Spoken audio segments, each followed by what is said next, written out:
আমার ভাইয়ের রক্তে রাঙানো 21শে ফেব্রুয়ারি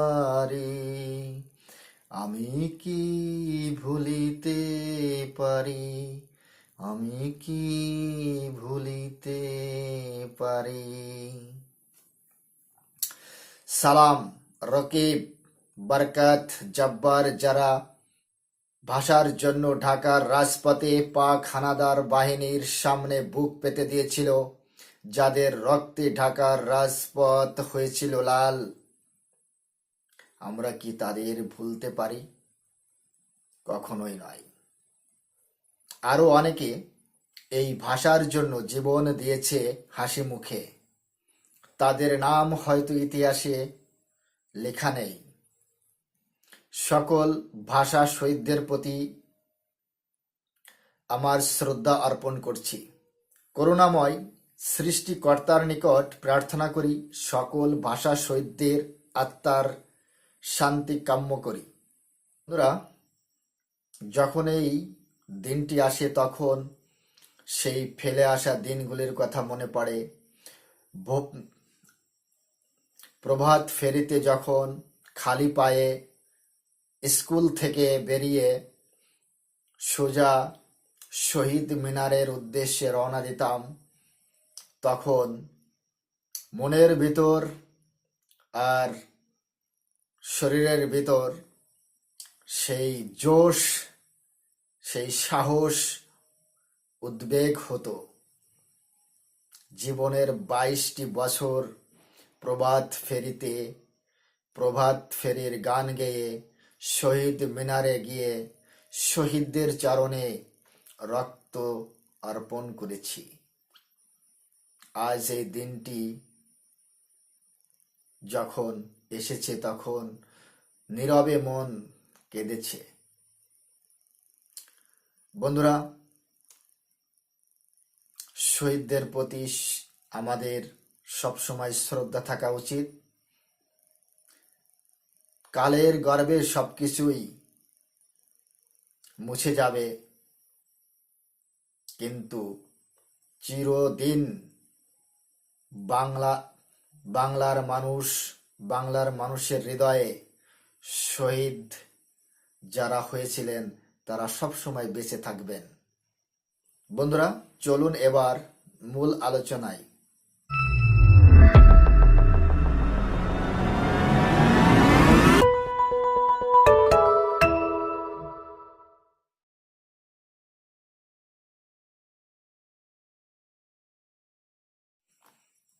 বাংলাদেশের আকাশে বাতাসে সমগ্র জায়গাতে ভারতীয় পণ্য বয়কটের ঝড় উঠেছে।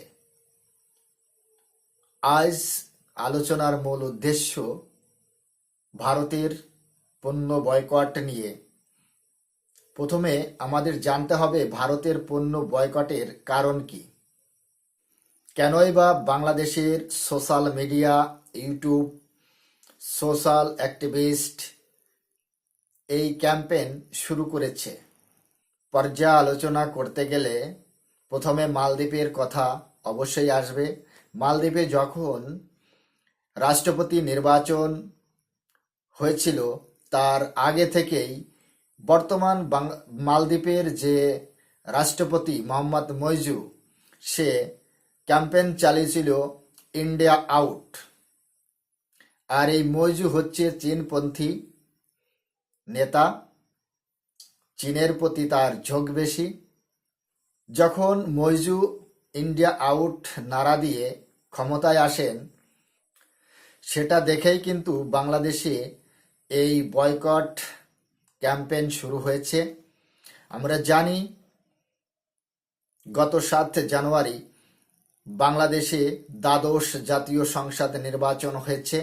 এই সংসদ নির্বাচনে বাংলাদেশের প্রধানমন্ত্রী শেখ হাসিনা বাংলাদেশের সকল পার্টি তাদেরকে আহ্বান করেছিলেন, বিশেষ করে বিপক্ষ যে দলটি ছিল বিএনপি, সেই দলকেও আহ্বান করেছিল দ্বাদশ জাতীয় সংসদে অংশগ্রহণ করার জন্য।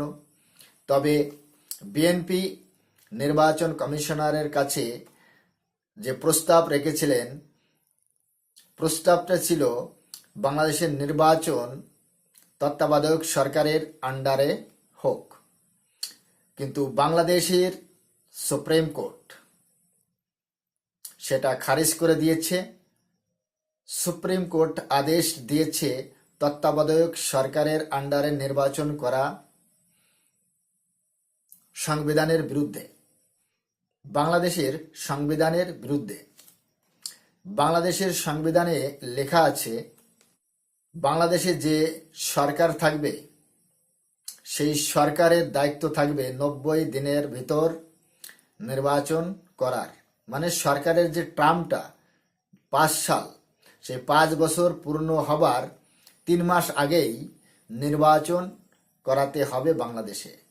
আর সেটা করাবে শুধু বাংলাদেশে যে সরকার থাকবে সেই সরকারই, কোনো তত্ত্বাবধায়ক সরকারের আন্ডারে নির্বাচন হবে না। বাংলাদেশের সংবিধানের নিয়মাবলী মেনেই নির্বাচন করিয়েছেন, কিন্তু দ্বাদশ জাতীয় সংসদ নির্বাচন পদত্যাগ করেছে বাংলাদেশ ন্যাশনাল পার্টি বিএনপি এবং জামায়াত, তাদের সহচর দলগুলি একতরফা প্রধানমন্ত্রী শেখ হাসিনা নির্বাচনে জয়লাভ করেন এবং চতুর্থবারের মতো বাংলাদেশের প্রধানমন্ত্রীর দায়িত্ব গ্রহণ করেন। এর কিছুদিন পর বাংলাদেশের এক শ্রেণী মানুষ, যারা বিএনপির সাপোর্টার বা জামায়াতের সাপোর্টার, এক কথায় বলতে গেলে এই ভারতীয় প্রোডাক্টস বয়কটের যে ডাক দিয়েছেন সে হচ্ছে বাংলাদেশেরই একজন বিতাড়িত, ফ্রান্সে রাজনৈতিক আশ্রয় নিয়ে বসে আছে পিনাকি ভট্টাচার্য প্রথম শুরু করেন। পিনাকির দেখাদেখি বাংলাদেশের সোশ্যাল মিডিয়াতে এবং যারা বিএনপির লেসপেন্সার, জামায়াতের লেসপেন্সার, তারা এই পিনাকির সাথে সুর মিলিয়ে বাংলাদেশে ভারতীয় পণ্য বয়কটের ক্যাম্পেইন চালাচ্ছে, এটা আমরা জানি। তারপর বিএনপির আরোপ হচ্ছে, পিনাকির আরোপ হচ্ছে দ্বাদশ জাতীয় সংসদ নির্বাচনে ভারতের প্রধানমন্ত্রী, ভারতের প্রধানমন্ত্রী এবং তার সরকার রাজনৈতিক কূটনৈতিক সাপোর্ট করেছে শেখ হাসিনাজিকে। ভারতের সহায়তায় আবার ক্ষমতায় বসেছে আওয়ামী লীগ, এটাই আরোপ হচ্ছে পিনাকি ভট্টাচার্যর এবং বিএনপি, জামায়াত, এদের সহচর যারা আছে, এদের লেসপেন্সার যারা আছে তাদের। আমার কথা হচ্ছে এখানে ভারত কেন সাপোর্ট করবে? আমি ধরে নিলাম ভারত কূটনৈতিক রাজনৈতিক সাপোর্ট করেছে। কেন করেছে? বাংলাদেশের মানুষ এটা কেন বুঝতে পারছে না? বিএনপিকে কেন সাপোর্ট করছে না? জামাতকে কেন সাপোর্ট করছে না ভারত? পিনাকিরা কেন বলছে না যে বিএনপিকে কেন পছন্দ করে না ভারতের সরকার? কেন জামাতকে পছন্দ করে না ভারতের সরকার? কোনো না কোনো একটা কারণ তো আছে অবশ্যই।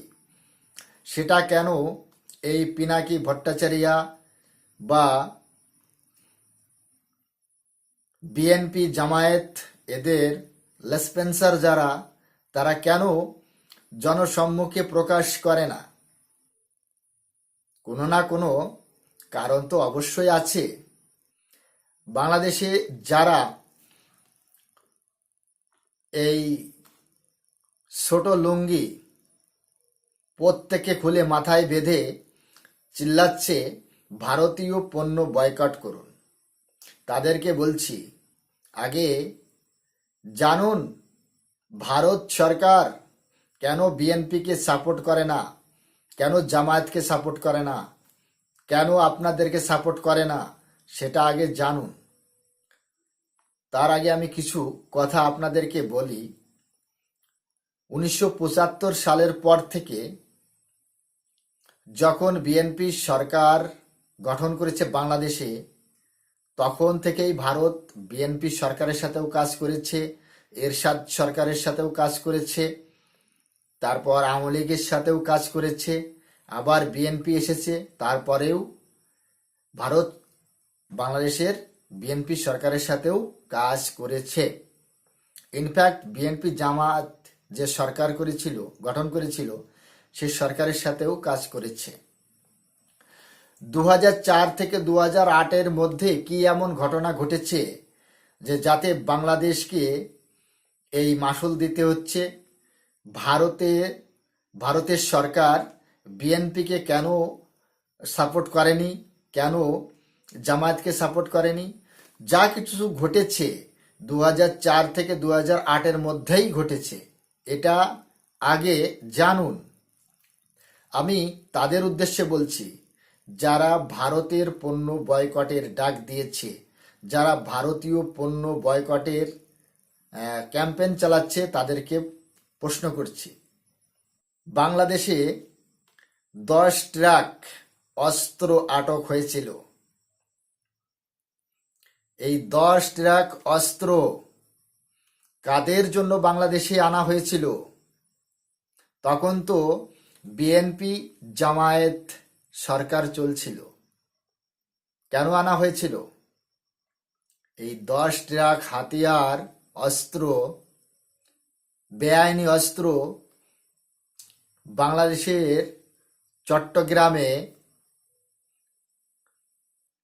আটক হয়েছিল। সেটা ভুলে গেছে কি বাংলাদেশের জনগণ? বাংলাদেশের মাটিতে ভারত বিরোধী অ্যাক্টিভিটি হবে, ভারত বিরোধী গতিবিধি হবে, সেটা ভারত চুপচাপ মেনে নেবে, আগ বন্ধ করে থাকবে। এটা বিএনপি জামায়াত এবং এদের সহচর যারা, তারা ভাবে কি করে? আমাদের আসামে যারা বিচ্ছিন্নবাদী গোষ্ঠী তৈরি হয়েছিল, উলফা, তাদের জন্য এই অস্ত্র বাংলাদেশে আনা হয়েছিল পাকিস্তানের সহায়তায়, পাকিস্তানের আইএসআই এর সহায়তায়। ভারত কি বেকুব নাকি? ভারত সরকার কি বেকুব যে তারা কিছু বোঝে না?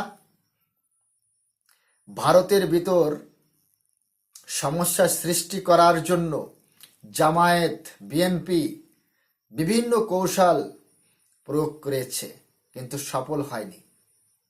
বাংলাদেশের পত্রপত্রিকায় সবকিছু লেখা আছে, গুগল করে দেখবেন কি বলছে এই 10 ট্রাক অস্ত্রের রহস্যটা কি।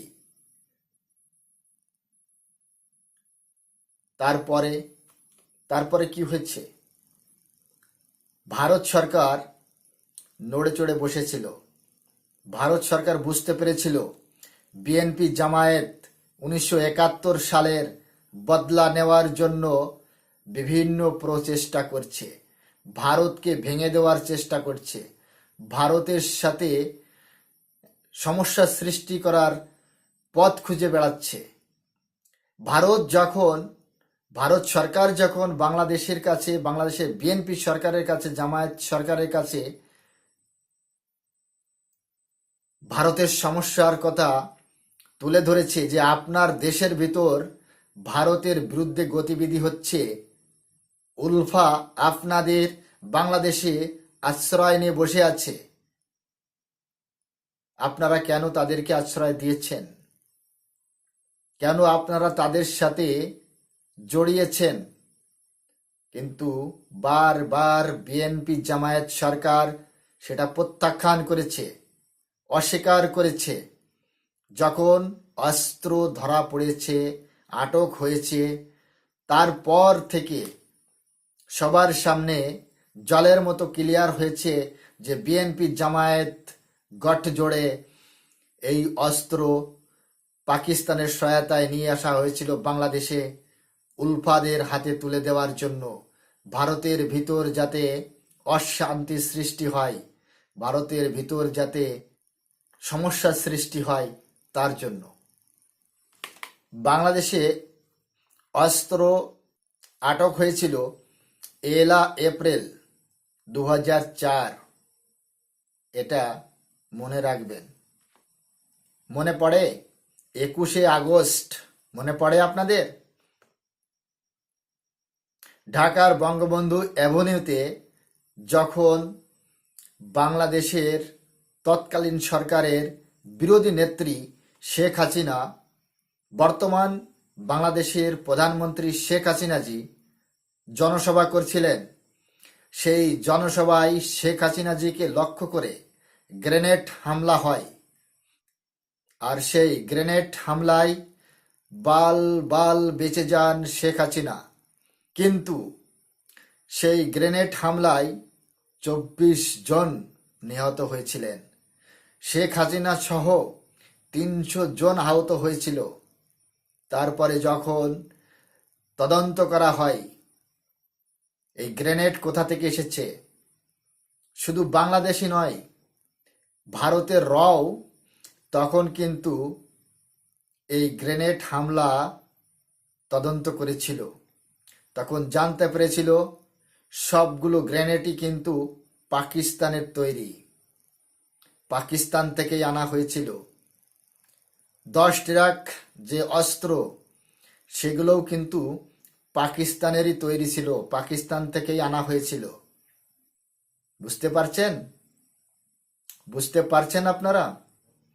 বাংলাদেশের বিরোধী নেত্রী, তাকে শেষ করে দেওয়ার জন্য বিএনপি জামায়াত কত নিচে নামতে পারে তার জ্বলন্ত উদাহরণ এই 21 আগস্ট।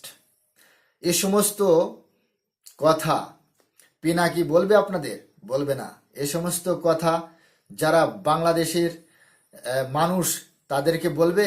বলবে না। জিয়াউর রহমান যখন বঙ্গবন্ধু সহ তার ফ্যামিলির সকলকে, ইনফ্যাক্ট 5 বছরের রাসেল তাকেও ছাড়েনি, তাকেও সপরিবারে হত্যা করেছিল। শেখ হাসিনাজিকে হত্যা করার কৌশল, বিভিন্নভাবে আওয়ামী লীগকে শেষ করার কৌশল নিয়েছে বিএনপি। সেগুলো আমরা দেখেছি, আমরা জানি। বিএনপি যে যে কুকর্ম করে রেখেছে সেগুলো বাংলাদেশের জনগণ হয়তো আজ ভুলে গেছে, কিন্তু বাংলাদেশের সকল জনগণ ভুলে যায়নি। সকল জনগণ ভুলে যায়নি। বাংলাদেশের মানুষ এখনো জানে শেখ হাসিনাজি 2008-এ ক্ষমতায় এসেছেন, তারপর থেকে বরাবর তার হাতেই ক্ষমতা চলছে। কিন্তু 2008-এর পর থেকে আজ পর্যন্ত বাংলাদেশের ভিতর থেকে ভারত বিরোধী কোনো গতিবিধি অ্যাক্টিভ হয়নি। বাংলাদেশের প্রধানমন্ত্রী শেখ হাসিনাজি প্রথমেই বলে দিয়েছিলেন ভারতের বিরুদ্ধে বাংলাদেশের মাটি কোনো গোষ্ঠী, কোনো সন্ত্রাসী ব্যবহার করতে পারবে না। এবার বলুন তো, ভারত কাকে সাপোর্ট করবে?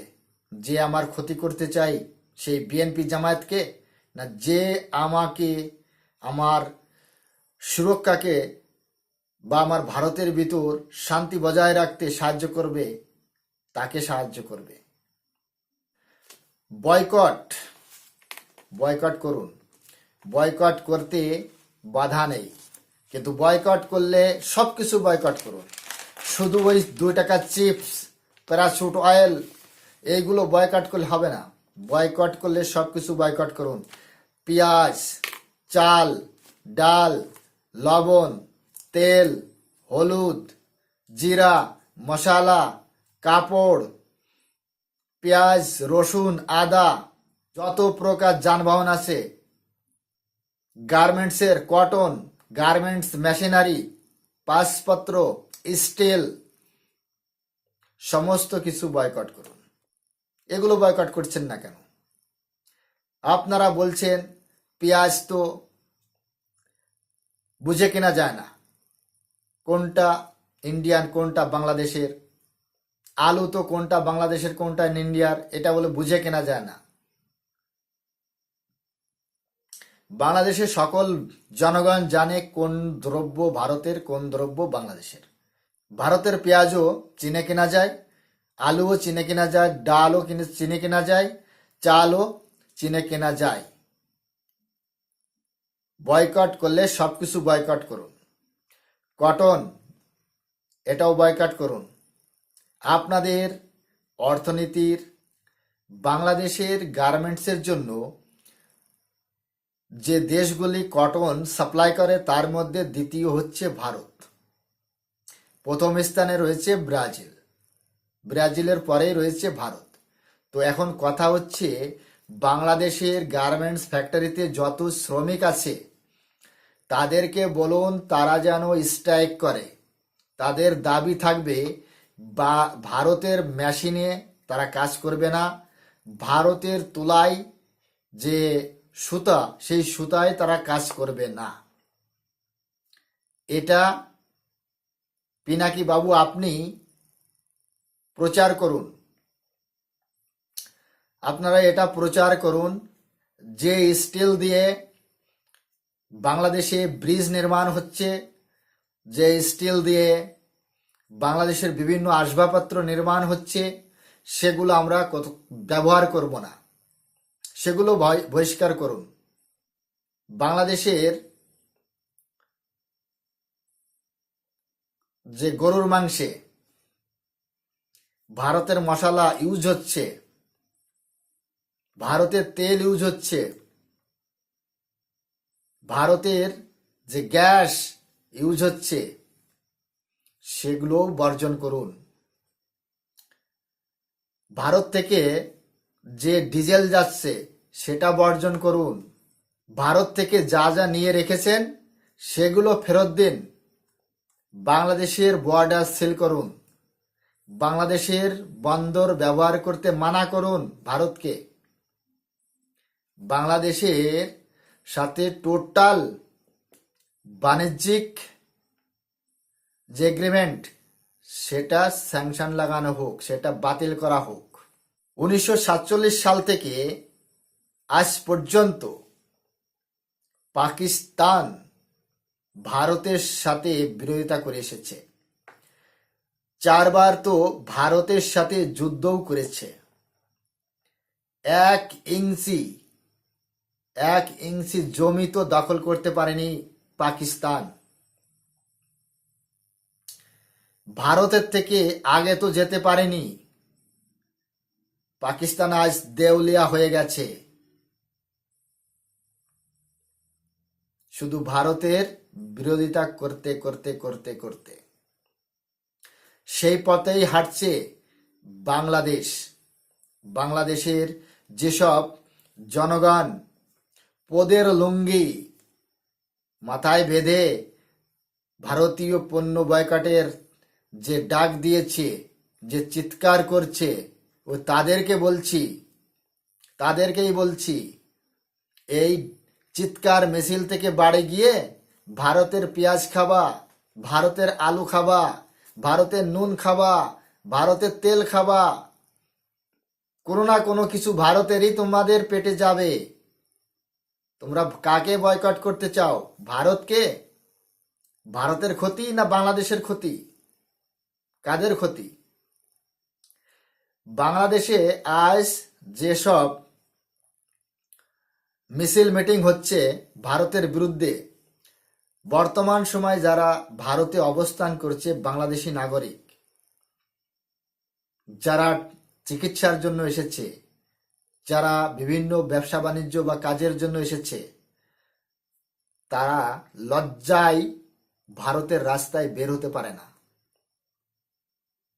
তারা লজ্জায় বাংলাদেশ থেকে যে এসেছে সেই পরিচয়টা পর্যন্ত দিতে পারে না, শুধু আপনাদের কুকর্মের জন্য। আচ্ছা বলুন তো ভারতের সাথে আপনারা কি ভারতের সাথে যোগাযোগ বন্ধ করে দিতে পারবেন? আপনারাই বলুন। ভারতকে বাদ দিয়ে আপনারা কি আগে যেতে পারবেন? আপনারাই বলুন। ভেবে বলবেন, হুজুকে মাতাল বা হুজুকে মিয়াদের মতো কথা বলবেন না, ভেবে চিনতে বলবেন। পিনাকি যেভাবে উস্কাচ্ছে ফ্রান্সে বসে, তারেক রহমান জিয়া লন্ডনে বসে পড়ে যেভাবে উস্কাচ্ছে, সেই উস্কানিতে পড়ে আপনারা আপনাদের জীবন নষ্ট করবেন না। আপনাদের কি মাথায় ঢোকে না? আপনাদের মাথায় ঢোকে না অর্থনীতি কাকে বলে, অর্থনীতি কিভাবে চলে, কিভাবে দেশের জিডিপি আগে বাড়ে, এগুলো আপনাদের মাথায় ঢোকে না?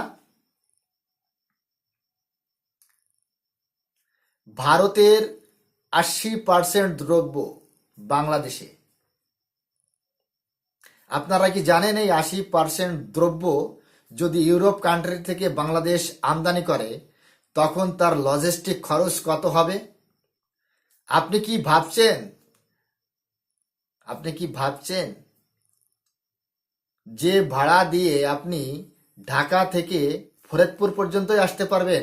ঢাকা থেকে তার ভাড়া ফরিদপুর পর্যন্ত 10 টাকা ধরে নিলাম, কিন্তু আপনার পকেটে আছে 10 টাকা। আপনি কি খুলনায় পৌঁছাতে পারবেন? পারবেন না। বর্তমান সময় বাংলাদেশের মার্কেটের আবহাওয়া কিরকম সেটা আমরা এখান থেকে জানি। আলু কত করে বিক্রি হচ্ছে? 50 থেকে 60 টাকা। বেগুন কত করে বিক্রি হচ্ছে? 100 থেকে 120 টাকা। আমাদের এখানে বেগুন কত করে বিক্রি হয়? 10 টাকা কিলো। আমাদের এখানে আলু কত করে বিক্রি হচ্ছে বর্তমান সময়? যে মন্ডিতে বিক্রি হচ্ছে 4 টাকা 5 টাকা করে কিলো। আমরা কিনছি বাজার থেকে খুচরা 10 টাকা করে কিলো। আমাদের দেশে পেঁয়াজ বর্তমান সময় 5 টাকা 10 টাকা করে কিলো বিক্রি হচ্ছে, বেশি বেশি 15 থেকে 20 টাকা। বাংলাদেশে কত বিক্রি হচ্ছে? 100 থেকে 120 টাকা। 100 থেকে 120 টাকা। আচ্ছা, বয়কট তো করছেন, পিনাকি বাবুকেই বলছি। এই কিছুদিন হলো আখাউড়া সাইড যে স্থলবন্দর রয়েছে, সেখান থেকে 10 টন আদা বাংলাদেশে প্রবেশ করেছে। 30,000 মেট্রিক টন আলু ঢুকেছে বাংলাদেশে। 50,000 মেট্রিক টন পেঁয়াজও ঢুকবে হিলি স্থলবন্দর দিয়ে। বয়কট করতে পারবেন আলু? বয়কট করতে পারবেন পেঁয়াজ? দম আছে? শুধু চিৎকার করলে হবে না, চিপস বন্ধ করলে হবে না, সবকিছুই বয়কট করুন। আর বয়কট করুন। কোনোদিন কি ভারতের কিছু খাবে না? মাঝখানে শুধুই ভারত বাংলাদেশের যে মৈত্রিক সম্পর্ক, সেটাই নষ্ট হবে। বাংলাদেশিদের দেখে দেখে ভারতের জনগণের মনেও হিংসা তৈরি হবে। বাংলাদেশিদের উপর ঘৃণা তৈরি হবে ভারতের মানুষের মনে, ভারতের মানুষের হৃদয়ে। প্রায় অসম্ভব। ভারতের পণ্য বয়কট করা প্রায় অসম্ভব। কোনো মতেই বাংলাদেশ ভারতীয় পণ্য বয়কট করতে পারবে না। একটা চিপস বন্ধ করতে গেলে বাংলাদেশে প্রথমে চিপস উৎপাদন করতে হবে। আর অন্য দেশ থেকে আমদানি করলে বর্তমান বাংলাদেশের বাজার মূল্য যেখানে দাঁড়িয়ে আছে না, সেখান থেকে 10 গুণ বেড়ে যাবে। যে পেঁয়াজ আজ বাংলাদেশের মানুষ 100-120 টাকায় কিনছে, সেই পেঁয়াজ কিনতে হবে 300 টাকায়। ইউরোপ, আমেরিকা বা সিঙ্গাপুর থেকে আনতে গেলে, অস্ট্রেলিয়া থেকে আনতে গেলে তার খরচটা বেশি লাগবে, আর বাজারে ঢুকতে ঢুকতে সেটা 10 গুণ হয়ে যাবে। বাংলাদেশের যে মিয়া ভাইরা পদের লুঙ্গি খুলে মাথায় বেঁধে চিৎকার করছে না ঢাকার রাস্তা দিয়ে, তাদেরকেই বলছি। এই জন্যই তো বলে হুজুকে মিয়া। ওই কথায় আছে না, যে কান নিয়েছে চিলে, কানে হাত দেবে না চিলের পিছে পিছে ছুটবে। বাংলাদেশের যে মুসলমান ভাইরা যারা এই বয়কট করে চিল্লাচ্ছেন, তাদের উদ্দেশ্যেই বলছি, তারা কানে হাতে দেখবে না, তারা চিলের পিছে পিছেই ভাগবে। ওই পিনাকি কি বলেছে, ওই সেটা নিয়েই রাস্তায় নেমে গেছে, রিসার্চ করেনি তো। বয়কট বয়কট করে চিল্লানোর পরেও বাংলাদেশের সরকারের পতন হবে না। আগামী 5 বছর শেখ হাসিনার সরকারই থাকবে, এটা আপনারা লিখে রাখুন। আর ভারতের পিছনে পড়তে গেলে কি হতে পারে সেটা ভবিষ্যৎ বলে দেবে। আমি বলছি না, সেটা ভবিষ্যৎ বলবে। ভারত সরকার তার দেশের জন্য সব ধরনের স্টেপ নিতে প্রস্তুত। একটা কথা মনে রাখবেন, ভারতের ক্ষতি করতে চাইলে বাংলাদেশের ভিতর ভারতের সৈন্য অভিযান চালাতে ভারত পিছু পা হবে না। আপনারা যদি মনে মনে ভাবেন যে ভারত বাংলাদেশের কিছুই করতে পারবে না, তাহলে বুঝবো আপনারা হয় বেকুব, না হলে মূর্খের স্বর্গে বাস করছেন। বাংলাদেশ এত বড় নাপিত হয়নি এখনো পর্যন্ত যে তাকে কিছু করা যাবে না। আজ পর্যন্ত কেউ বলতে পারবে না ভারত কোনো দেশের উপর আক্রমণ করেছে। কিন্তু ভারতের ক্ষতি চাইলে, ভারতের খারাপ চাইলে ভারত তার দেশের ভিতর ঢুকে মারতে ভয় পায় না। হ্যালো বন্ধুরা, চ্যানেলে যদি আপনারা নতুন হয়ে থাকেন তাহলে চ্যানেলটি সাবস্ক্রাইব করে আমার পাশেই থাকবেন, বেল আইকন অন করে অল করে রাখবেন পরবর্তী ভিডিওর নোটিফিকেশন পাওয়ার জন্য। অলরেডি যেসব বন্ধুরা চ্যানেলটি সাবস্ক্রাইব করে আমার পরিবারের সদস্য হয়েছেন, তাদের প্রতি রইল অসংখ্য ধন্যবাদ। ভিডিওটা ভালো লাগলে একটা লাইক করবেন, শেয়ার করে আপনার বন্ধুদের দেখার সুযোগ করে দেবেন। কমেন্ট সেকশনে লিখে অবশ্যই জানাতে পারেন আপনারা কোন ধরনের ভিডিওতে রিয়াকশন চান, আমি চেষ্টা করব সেই ধরনের ভিডিওতে রিয়াকশন দেওয়ার। আবার দেখা হচ্ছে নেক্সট কোনো রিয়াকশন ভিডিওতে। ততক্ষণ সবাইকে নমস্কার।